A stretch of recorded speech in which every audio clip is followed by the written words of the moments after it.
విశాఖ ఉక్కు ఓకే, కడప ఉక్కు మాట ఏమిటి?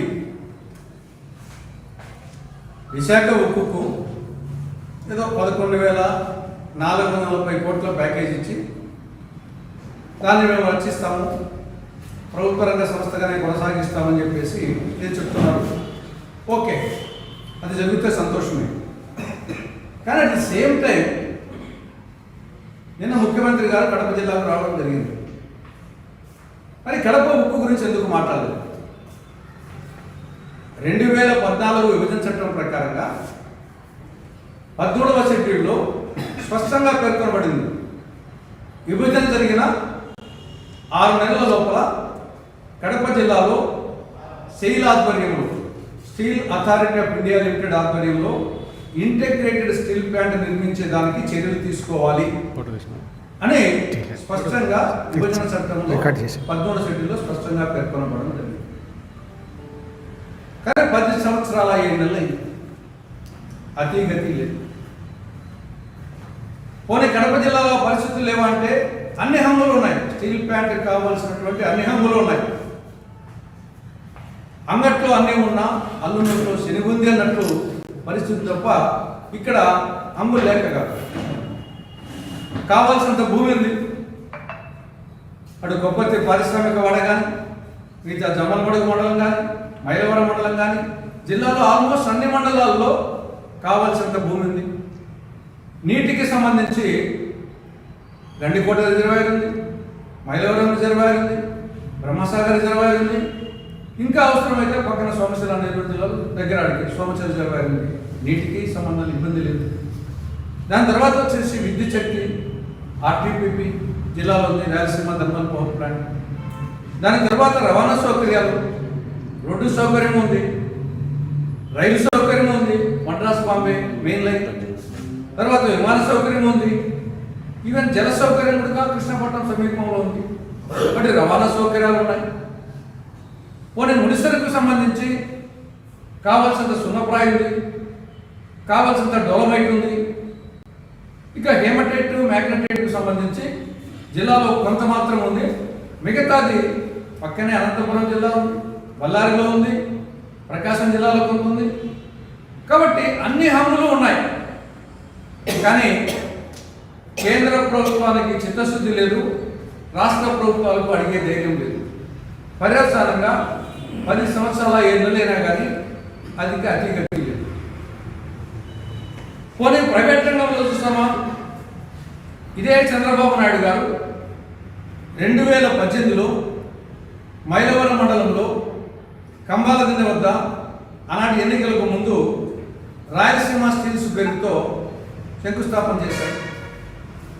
3,892 ఎకరాలు కేటాయించారు. ఏమైంది? కేంద్ర ప్రభుత్వంలోని స్టీల్ ఆధ్వర్యంలో ఇంటిగ్రేటెడ్ స్టీల్ ప్లాంట్ ఏమైంది? మీరు శంకుస్థాపన చేసినటువంటి రాయలసీమ స్టీల్స్ ఎన్నికలకు ముందు అదేమైంది? మరి దాని గురించే మాట్లాడరు. విశాఖ ఉక్కు మాట్లాడతారు. ఎస్, విశాఖ ఉక్కు ఆంధ్ర అందరం పోరాటం చేశాం. ఏం కడప అంటే అంత లెక్కలేదనమా? కేంద్ర రాష్ట్ర ప్రభుత్వాలకు చట్టంలో ఉంది. మీరు శంకుస్థాపన చేశారు, జిల్లాకు వచ్చారు, దాని గురించి మాట్లాడరా? అంటే కడప అంటే అంత లెక్కలేదా? కడప అంటే అంత చులకన భావమా? కడప అంటే అంత నిర్లక్ష్యమా? కాబట్టి ఇదే నిర్లక్ష్యాన్ని ప్రదర్శిస్తే నిన్న ఏదో మీరు మీ యొక్క నాయకులు చెప్పారు, వచ్చేసరికి మొత్తం ఉమ్మడి కడప జిల్లాలో 10 సీట్లు రావాలా, ఎంపీ సీట్లు రావాలా? 10 సీట్లు ఎంపీ సీట్లు కాదు. 4 మందు వేస్తే 4 ఊడిపోయిందని మొత్తం 1 సీట్లు ఊడిపోతాయి, తస్మాత్ జాగ్రత్త అని కాంగ్రెస్ పార్టీకి హెచ్చరిస్తూ ఉంది. ఇక రెండో విషయం, స్వర్ణాంధ్ర అంట, స్వచ్ఛాంధ్ర అంట. స్వచ్ఛాంధ్ర ముందు తీసుకున్నాం. జిల్లాలో ఇదే గతంలో చంద్రబాబు నాయుడు ముఖ్యమంత్రిగా ఉన్నప్పుడు సంపద కేంద్రాలను ప్రతి పంచాయతీకి ఒకటి బిల్డింగ్ ఏర్పాటు చేశారు. గ్రీన్ అంబాసిడర్స్ అని కొంత నియమించారు.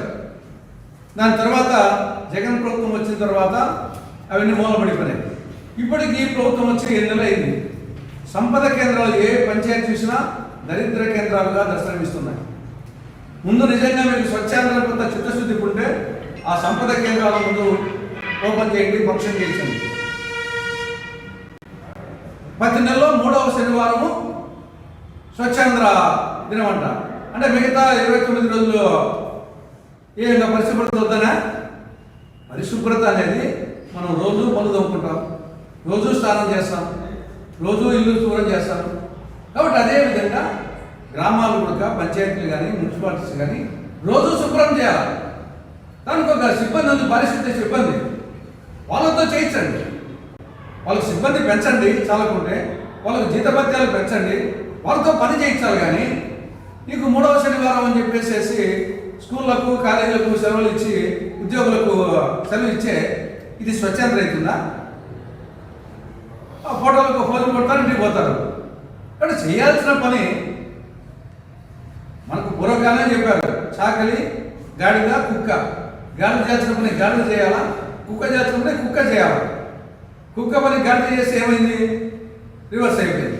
కానీ ఎవరితో చేయించాలో వాళ్ళతో చేయించాలి. నువ్వు వచ్చేసి పారిశుద్ధ్యం వచ్చేసి ఎక్కడ చూసినా, ఏ గ్రామ పంచాయతీ చూసినా మొత్తం వచ్చేసి రోడ్లన్నీ చెత్తమయ్యాయి, డ్రైనేజీ కాలువలు పొంగి పొరుగుతూ ఉన్నాయి, వరదలు వచ్చినట్టు, పందుల వీర వికారం, దోమల స్వైర వికారం, డెంగ్యూ, మలేరియా, కలరా, అంటువ్యాధులు, చాలా చోట్ల డ్రింకింగ్ వాటర్, డ్రైనేజ్ వాటర్ కలిసిపోతూ ఉన్నాయి. అంటే దాని గురించి ముందు కాన్సన్ట్రేట్ చేయకుండా స్వచ్ఛాంధ్ర అంటే మురికాంధ్ర అయిపోతూ ఉంది. తర్వాత స్వర్ణాంధ్ర అంట. ఏమిటి స్వర్ణాంధ్ర?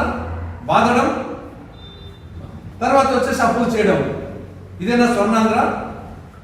ఈ 7 నెలల కాలంలో ఒక్క కరెంటు మీదనే 15,485 కోట్ల అదనపు భారం మోపారు. ఇది చిన్న అమౌంట్ అది ఏమన్నా? 15,485 వేలు కాదు, లక్షలు కాదు, కోట్లు. 7 నెలలు. ఇది చాలక మళ్ళా వచ్చేసి ఈ యొక్క రిజిస్ట్రేషన్ ఛార్జీలు పెంచబోతున్నాం 20%. తర్వాత యూజర్ ఛార్జీలు డ్రింకింగ్ వాటర్ మీద. ఇది కాక వరద సెస్, వరదలు వచ్చినప్పుడు దానికి కేంద్ర ప్రభుత్వం నిధులు ఇప్పించుకోవాలి, జాతీయ విపత్తు నిర్వహణ నిధి నుండి. అలా కాకుండా ప్రజల మీద వచ్చేసి ఆంధ్ర రాష్ట్ర ప్రజల మీద వరద సెస్ చేస్తారంట. కాబట్టి ఇది బాధల మాస్టర్ అంటే అప్పు. ఇది ఎట్లా ఉందంటే కోడలికి బుద్ధి చెప్పి అత్త తెడ్డు నాకిందంట. గత జగన్ ప్రభుత్వము అప్పులు చేసింది, రాష్ట్రాన్ని అప్పులు ఆంధ్రప్రదేశ్ చేసింది చెప్పేసి day in and day out విమర్శించి ఈరోజు చంద్రబాబు ప్రభుత్వం చేస్తున్నది ఏమిటి? ఈ కొద్ది రోజుల్లోనే 7 నెలలకే 59,000 కోట్ల రూపాయలు డైరెక్ట్గా చేసింది. దాంట్లో ఏమి కార్పొరేషన్ డైరెక్ట్గానే రిజర్వ్ బ్యాంక్ ద్వారానే 59,000 కోట్ల రూపాయలు.